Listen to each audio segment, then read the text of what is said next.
Hello, everybody. I'm Nani with my friend Richa, and we are gonna be talking about job interviews in English.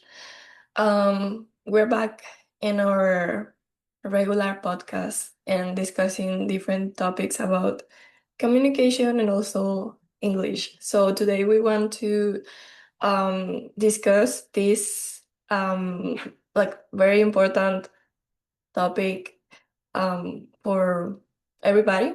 So say hi, Richa. You know what? Hello, everybody. But I wasn't even expecting you to go that long. I thought you were just going to say hello and then pass over the mic to me because I was thinking how to start. I I'm was going to trying. say something like we have a lot of catching up to do and we're going to talk about our experiences, going to be like a regular self-help style guide that our videos are, talking about our experiences, whether it's bad or good or everything in between. Actually, you're right about the fact that we are going to discuss a very important topic that is going to benefit a bunch of people out there. Hmm. Job Yeah. interviews in English. Hmm. You understand? But yeah, before starting,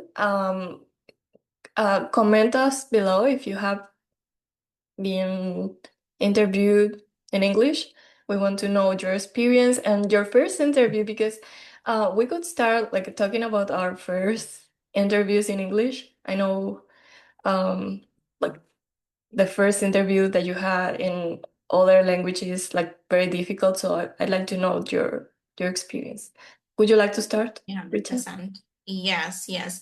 Actually, when you say my first interview, I have no memory of that because Mm. I think I've only faced a few interviews in my life that be between 3 and 5. But the last interview that I did is actually completely clear in my mind because that was like a year back. I was interviewing for a language school. I did get in, but I did not sign up. I decided to do something else. I actually decided to start my YouTube. And those people were not very happy about my decision. You know what I'm saying? Mhm. Ignoring that part. So the last interview that I did went really well. And there's a few things that I've learned from that particular interview because I really prepared for that interview and it helped me. The interviewer actually went ahead to ask me a weird question, out of the box kind of question. Where do you think we are based? You know what I'm saying? Had I not Mhm. researched, I wouldn't be able to answer. Yeah. I actually answered, and I would say that was the pivot. That was the pivotal moment in our interview, and she was clearly impressed. She asked me a bunch of other questions as well, which I was not expecting, but that was related to like grammar or vocabulary or tell me some phrases Mm. or some study techniques. You know what I'm saying? Yeah. But Even what though did I you was not say? expecting, yeah. What did you say when she asked you about their location? Like, did you know the answer?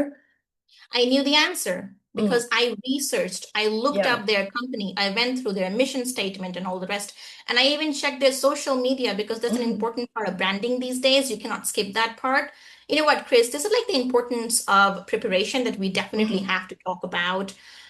Most people, when they come to my lessons, they're like really impatient to sound advanced or native like, and they want to use the same skill set when it comes to interviews. And I have to tell them that the definition of sounding advanced or native like is the opposite of what you think it is. They think like native speakers do not have to put in the hours to do an interview, advanced speakers are just good off the top of their mind.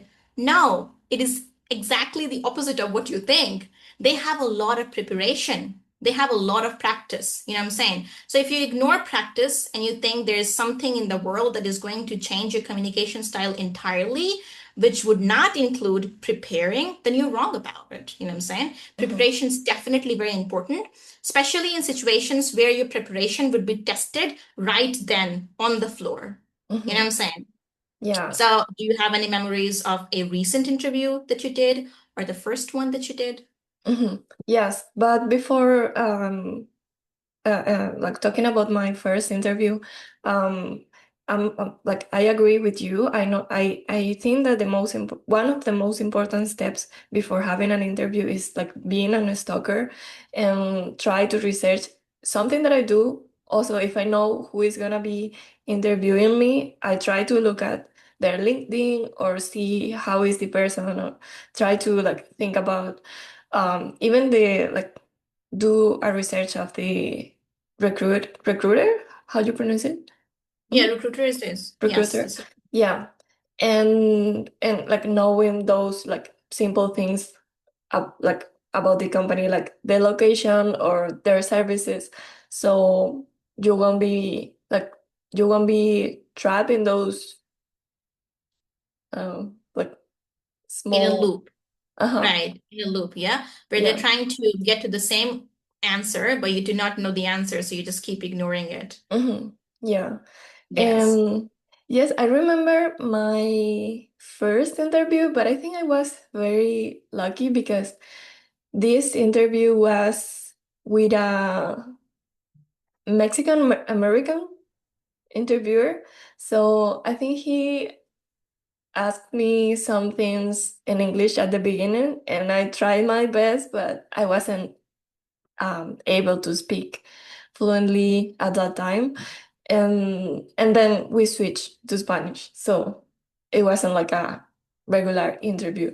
And then I had another, I think that's the other interview that I remember, and it was with a also Mexican recruiter, but then she asked, she like we switched to English, and she made me a bunch of questions, um, and I couldn't like feel confident when I was speaking with her, and it was um I think like a big opportunity for me when I was in Venezuela, but I didn't pass the interview, like the English interview, Mm-hmm. because I wasn't.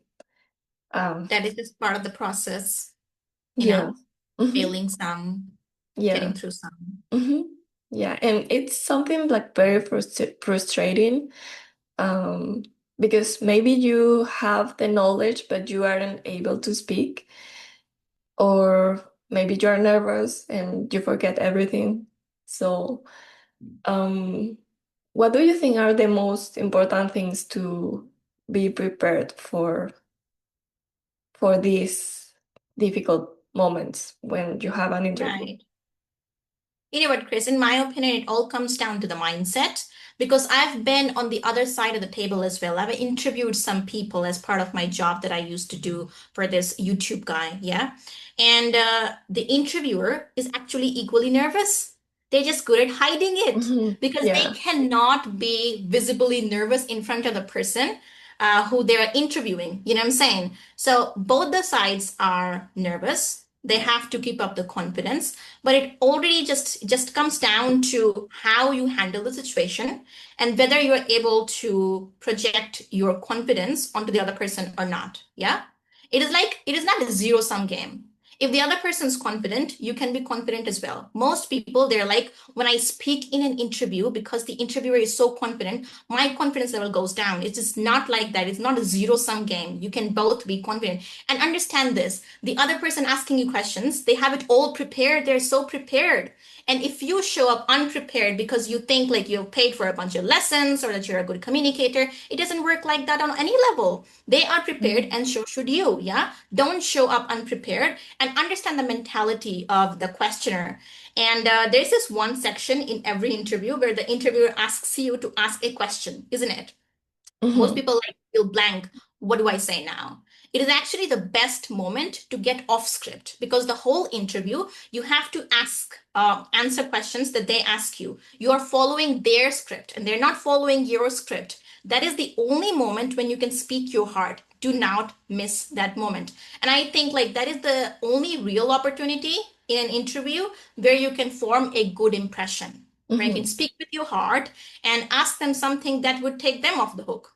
You know what I'm saying? Yeah. They Mhm. are constantly trying to stress test you, ask you questions that you would be confused about, you'd vacillate on. You can do the same to them. You know what I'm Mhm. saying? So it is definitely about preparation. It is about understanding that you're both human beings at the end of the day and they're nervous as well, but they're prepared for it. And so if you show up prepared to the scene, half the problem's done. And the other end is like preparation should also have some practice.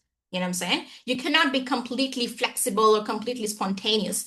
You have to leave some room for spontaneity, but the whole aspect, the whole ability that you bring onto the table cannot be about spontaneity. Yeah, I'm going to decide then and there. It cannot always work like that. And I tell you something, about humor, actually. The first time you asked me a question, and now I'm remembering, the first time I was interviewed by a Japanese or Indonesian woman. I wouldn't recall exactly. Mhm. Again, for a language school. And she mispronounced my name. Every time she said it, so like Rika, Riha, Rera. Okay. One time she said my name right, and I thought actually it was distracting me because every time she would ask a question, she would insert my name. That's not needed. If you do not know how to pronounce my name, don't say it. You ask me the question straight.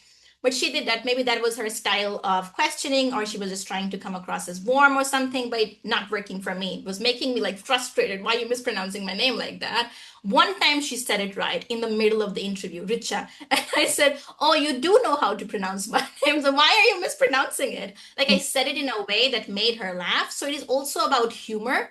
If you're a Mhm. humorous person, please bring that to the table. Please. That is Mhm. something that all the interviewers would like, you know what I'm saying? To Yeah. lighten the mood a little bit and to be a Mhm. natural at it. Shouldn't feel forced. Yeah. And like I think humor in other language is like is hard, but is not impossible. And you mentioned something about the confidence during the interview, and I think um it is similar to when we started teaching at the beginning. Like it is about the energy that you bring to the session. And if you go to your interview like feeling or having those thoughts about messing it, or that you aren't feeling confident with the language, or having doubts about your own background, is something that is going to be easy to catch during the call. So you should be in the mood Mhm. before starting, before having the interview, and it's gonna be like the best way to handle the situation. Sharing our experiences and then picking out the highlights from our experience would make this session a lot more beneficial to the viewers out there. So, like I mentioned something about humor, you're actually right on the point that it is difficult to be humorous in a different language. But then my idea is don't leave out any opportunities. If you see a clear opportunities to make the other person laugh, to lighten up the moment, don't leave it just because you think they might be offended. People are not going to be offended if your humor is, planned. If you Mhm. know that if you say this particular thing, that would be the reaction. It has to be slightly calculated, is what I'm trying to say here.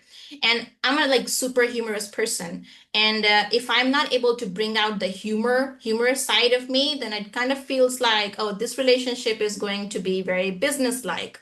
I don't want it to be 100% transactional. Yeah. You ask me a question, I give you a couple of lines, and you ask me a question again. I don't want to make it hard for the interviewer because you're right. Teaching students, at least the first couple of lessons, feels entirely like an interview. Most students do not Mhm. have it in them to open up so easily, which I understand fully. So I like take the full responsibility to carry the entire session on my freaking shoulders and ask them questions. So I try to warm up with them. But a few students who are able to open up and ask questions back, that feels a lot better. Yeah, if they try to say something out of the ordinary, add some things related to their personal life, some examples, that definitely makes it easier for me to carry the conversation. Otherwise, it would simply feel like carrying the conversation, and that becomes the end goal. You know what I'm saying? Mhm. So just like Yeah. giving that space to the interviewer as well, not just like giving them the whole responsibility of asking questions back to back. That doesn't make up for a good interview. That never makes up for a good interview. You know what I'm saying? So I brought out the point of humor, right? So when it comes to the question section where you have to ask a question, I remember asking a good question that I actually like borrowed. I borrowed that question from somebody else on the internet, and the question was about what will I have done in the next 3 to 6 months that will have them proud of the decision of hiring me. You know what I'm Mhm. saying? And this question landed really well. And that is exactly what I mentioned earlier on in this conversation. Get them off the hook. If you give them the script, they're following a script. If you follow the same script and you do Mhm. not go off script, obviously they'd be more confident and like taking over you. Their confidence ultimately becomes overpowering. You know what I mean? So when you ask them a new question, they appreciate it. And also you get to see a new side of them. So this was the question that I remember. I'll probably ask the same question in some of my interviews in the future if the situation allows. Mhm. What about you? Do you remember any questions that you asked? I always ask them about their priorities at that time. That is very important. Like Mhm. their goals for Their the year. goals. Mhm. Yeah, Yeah. their goal for the quarter. And do you think they're able to answer very well? Like it is a question that they were prepared to answer?